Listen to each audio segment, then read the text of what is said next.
Fired. This is One True Hero. It's an independent game made by one person, which is pretty impressive, I guess. Yeah, we're just gonna get started here.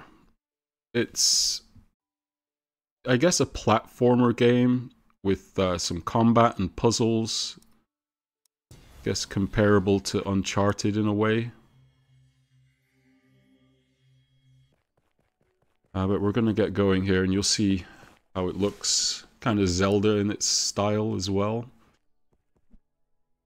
But the start of the game here, we're just gonna be jumping.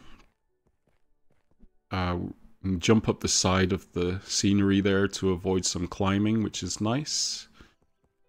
The movement in this game is pretty janky. The camera is also pretty wobbly. But here we're going to take advantage of that. There's a nice glitch here, a wall climbing glitch, which is done by swiping your sword and jumping at the same time. You can climb up surfaces like that, which is very nice for skipping things. Do some shimmying across some gaps here. So I do have Hey French as a commentator. Unfortunately, with time zones and everything, and when this needed to be done, wasn't possible to coordinate. Unfortunately, sorry French, but shout outs to him. So after these wall climbing glitches, we're going to be doing the biggest skip of the game, which was found by Hey French. Which is just by jumping over an invisible wall here to out of bounds. We use block to avoid taking fall damage. And we're out of bounds. And we're running towards basically the final area of the game, the temple. This is about a 12-hour game or so. This skips basically about 10 hours of those. It's huge. So yeah, shout outs to French for that. And yeah, we've got to jump over this gap here, obviously.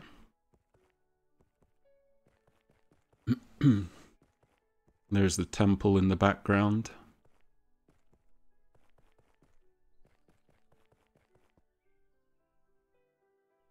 Another fall damage avoidance.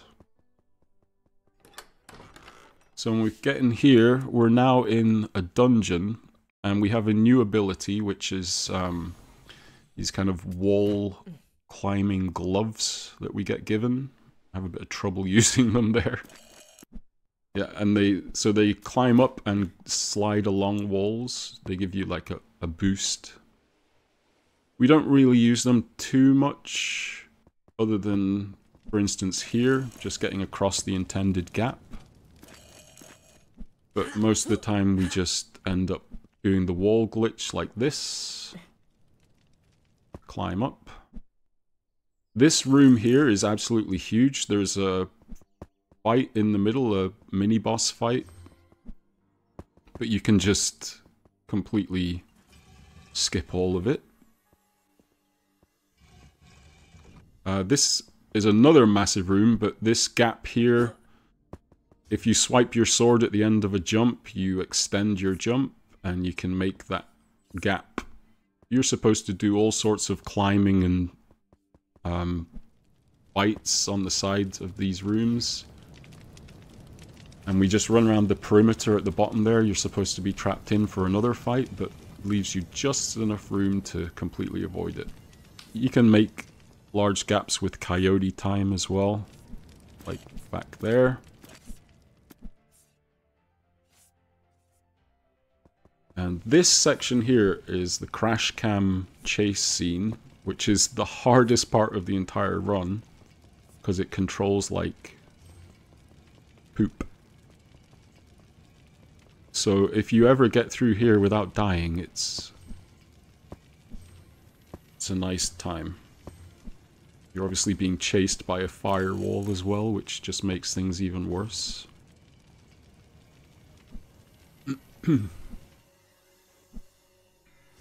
Now we slide to victory.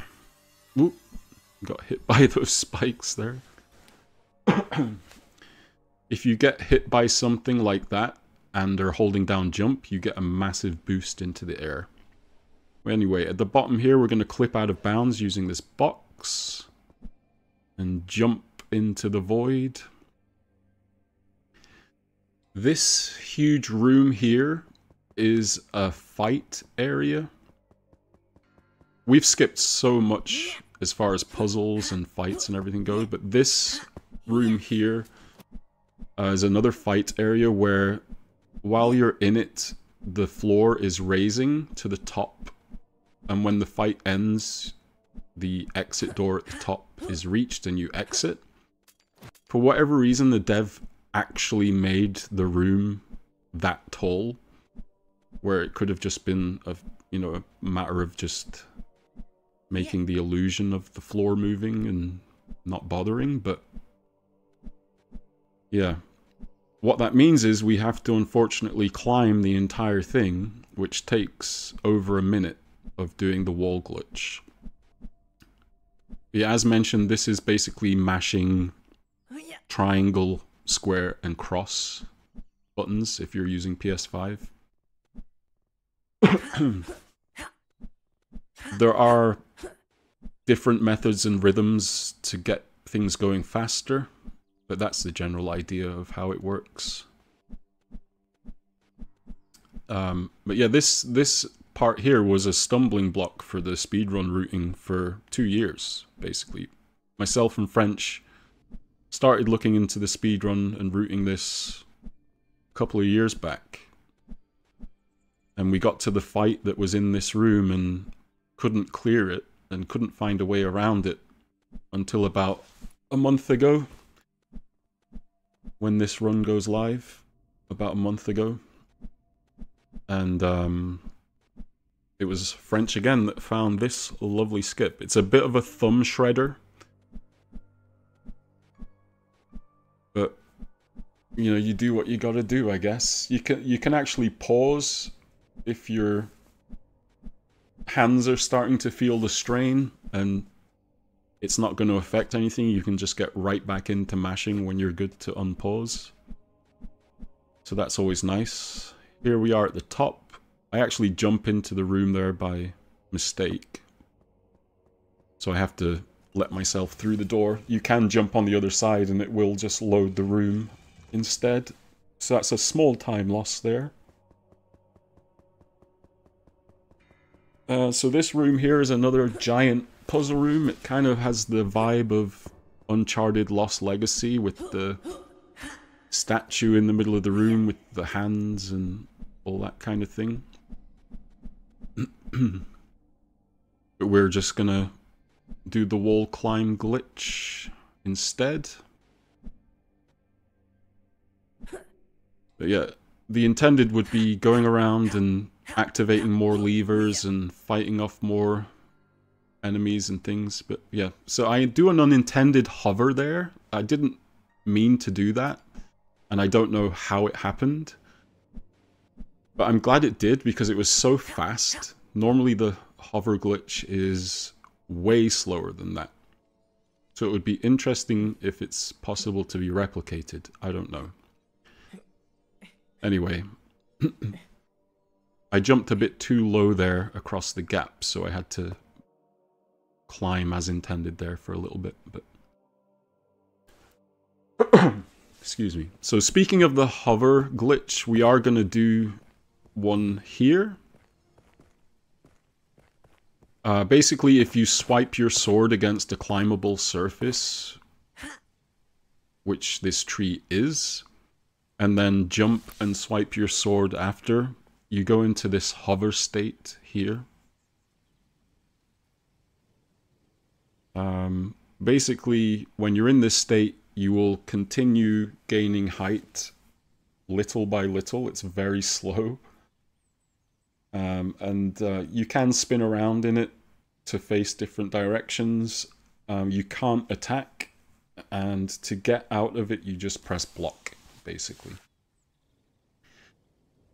And we're doing this to get high enough to get out of this area, which is surrounded by invisible walls. So far, this unfortunately seems to be the only way to get out of this area. The alternative, casually, is to go through massive puzzle rooms and fight areas and platforming sections. It's another easy hour of casual gameplay.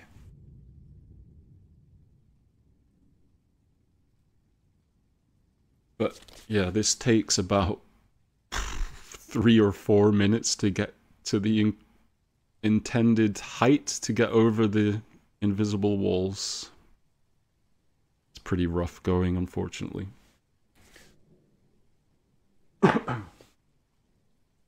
But yeah, it would be cool if we could find a way to do it faster, like the one I just did before. It's very weird.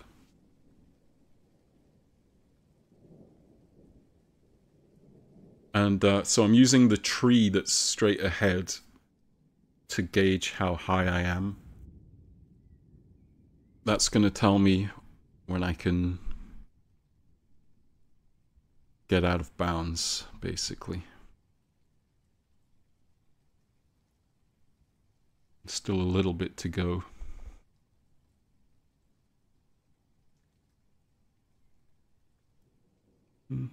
That's me just checking. So if you raise the camera high, it auto centers. And that's how you know. I'm waiting for the tip of his hat, his helmet, to be at the top of the trunk. We're at the bottom of the trunk right now.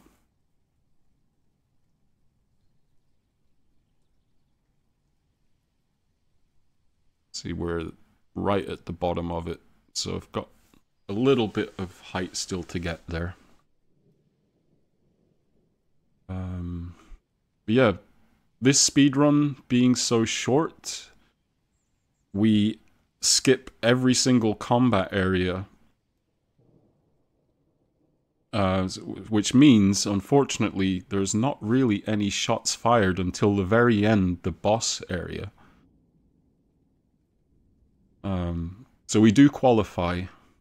There will be shots fired. You will see it very shortly.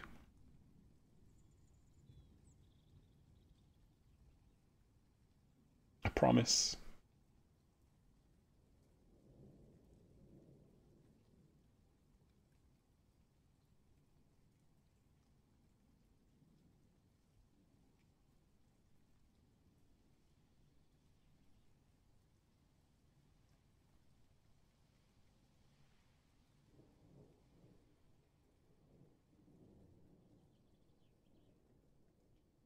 We're just about there now. Look at that beautiful view.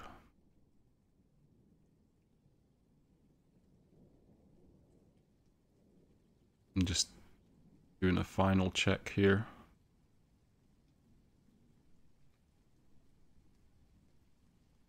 And there we go. So yeah, press block and you can get out of that. We're out of bounds again here. Doing a nice run to the final boss.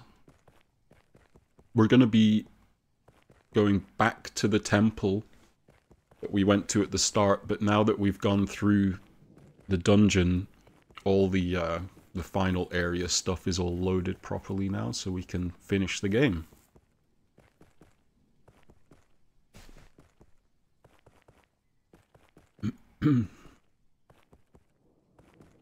Let's run, run, run.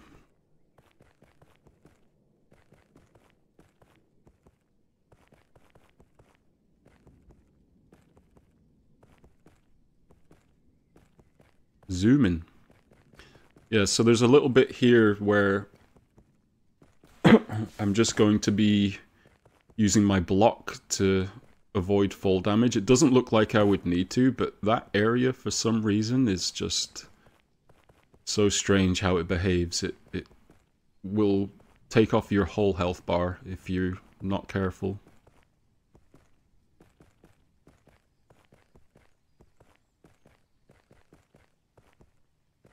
And we need to hit a checkpoint down here. There we go.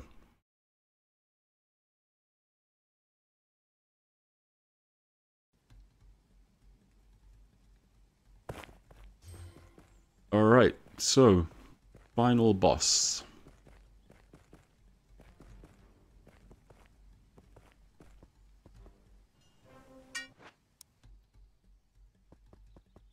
So there's two massive side rooms where there's huge puzzles and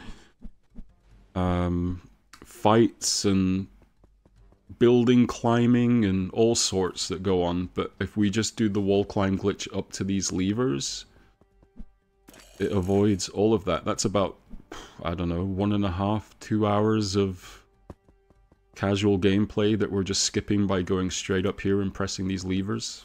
We're supposed to come out the doors on either side at the top. But that was that. And this is the final boss area. So we're going to jump up to here and have the enemies fire off the rocks that are breakable there. I hope you realize that that is the shots fired there. That's the only time we're going to see any shots fired. I'm having a bit of trouble here.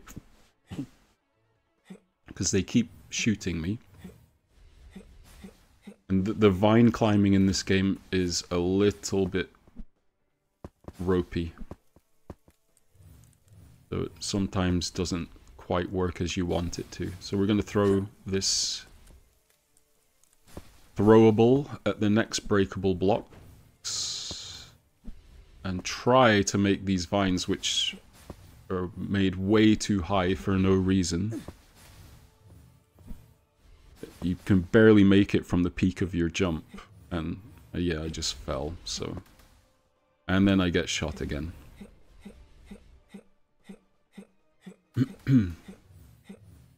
Biggest time losses so far, I guess. That's okay. We'll get there. There we go.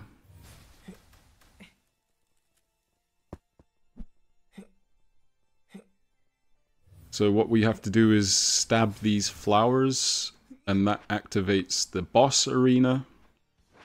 If you reload checkpoint in these boss fights, it breaks the boss. It's as easy as that. So now, other than a few random swipes here and there that you might get, for most of the fight, he is just a statue that you can just wail on and defeat. Sometimes you'll get it where they don't fight back at all. And that's obviously the perfect scenario, but it's not uncommon that they'll at least do a couple of swipes. They're supposed to have all sorts of attacks, but you skip all of that. So now we're back in here and we're going up to the next flower. This wall is a little bit janky to climb for some reason. I think it's a combination of the camera and the enemies below you. I'm not sure, but get up there eventually. Make a big jump. I actually got smacked off there, but landed on the rocks, thankfully. And we do the same again here. Restart the checkpoint to break the boss. Just wail on it.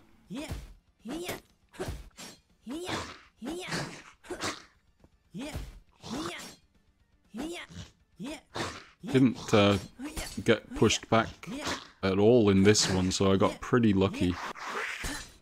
That was a good one.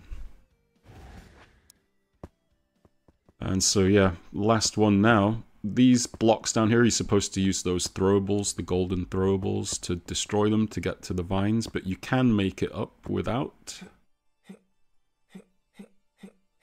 You want to avoid these tentacles. They will smack you right back down to the bottom and kill you. So reload the checkpoint. This time there's 2 enemies. What happens is, if you kill one of them, it will activate the second enemy to do their intended attacks on you. So the idea is to drain this one of most of its health, and then start on the second one and kill the other one first. Just to keep them as inactive as possible, basically. Took a while for hits to be registered on that one for some reason.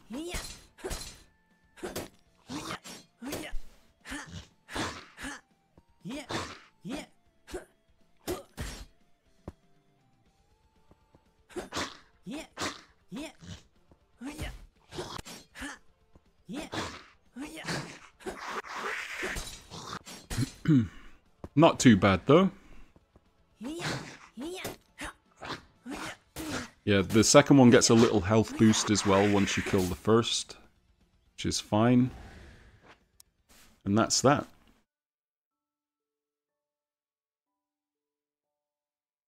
And all that's left to do now is run to the end of the game. We've saved the village that we never even saw.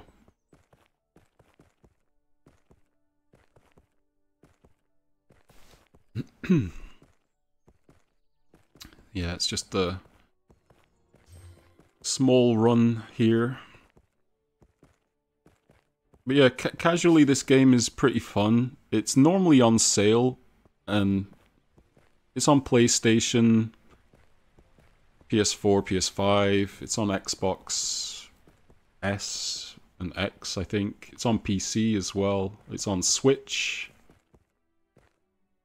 So you can find it everywhere. But I would buy it on sale if you were ever going to buy it. The audio balance for this cutscene is a little off, so I'm just going to be turning it right down. It goes so high. But yeah, shoutouts to Hey French, who unfortunately with timing couldn't be here. I am Rockki. Thank you, Matt, for having me. And thank you to everyone else who put in a run for this weekend. Even though it wasn't the usual live stuff. You guys are awesome if you did. And thanks for watching. Bye.